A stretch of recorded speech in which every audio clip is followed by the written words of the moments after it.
So here's today's story, and it's called Library Mouse, A World to Explore, and it is by Daniel Kirk. Daniel Kirk is the author and the illustrator. Remember, whenever we only see one name, that means that they wrote the words and drew the pictures. Library Mouse. So before we dive in, just take a good look at the cover of the book. Why do you think it shows mice surrounded by books? That's right, because they live in a library, which is filled with books. Libraries are filled with books. In this book, Sam, who is the main character, and he's a library mouse, meets another mouse that he didn't know even lived in the library. However, they're very different.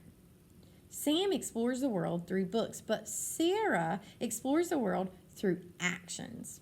Together, they form a community, just like a community of readers, and learn to explore together using books and actions.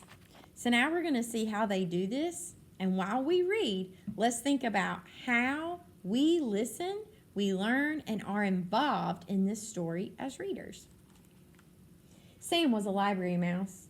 He lived in a little hole in the wall behind the children's reference books. Every night he went looking for adventure between the covers of books. One evening, Sam went for a stroll. He smiled to see the class projects children had made to place atop the library shelves. A poster on the wall read, "Discover our great big world." "It is a great big world," Sam said, "and I love to read all about it." Then he sighed, gazing at the books on the very top shelves, which were just a little too high for him to climb. Suddenly, Sam saw something out the corner of his eye. Swoosh! Another mouse landed gracefully on the floor right in front of him. "Whoa!" she said. "That was some ride. Good thing I had my parachute." She stuck out her paw and smiled. "Hi, my name's Sarah. What's yours?" I'm Sam," he answered. "I live here."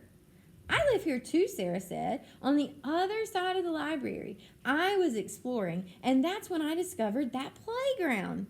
"Playground?" Sam said. "Up high, on the shelves," Sarah explained. "You can almost see the whole world. I just went on that giant slide. I didn't know I was going to fall so far, though." "You climbed all the way up there?" Sam asked. He had never dared to go all the way up to the top. "Sure," Sarah said. "I'm an explorer. All explorers climb." Sam shook his head.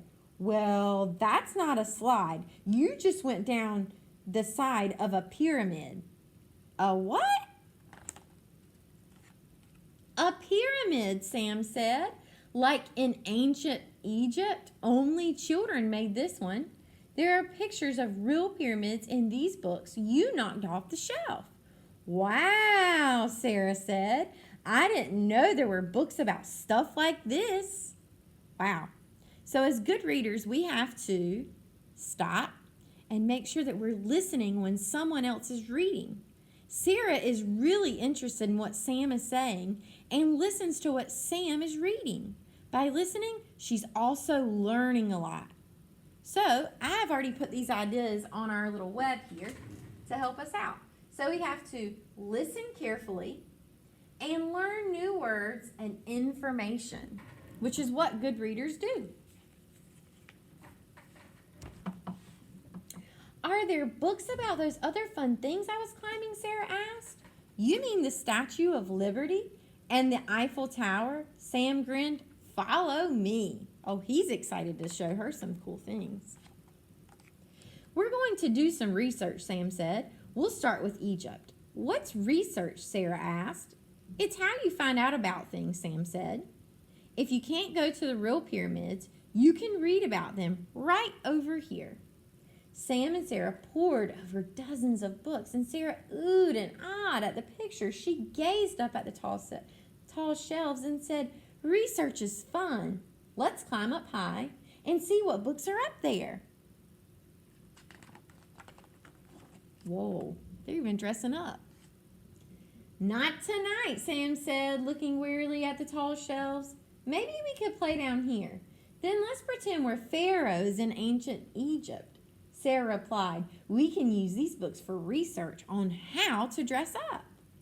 It was nearly daylight when Sam returned home.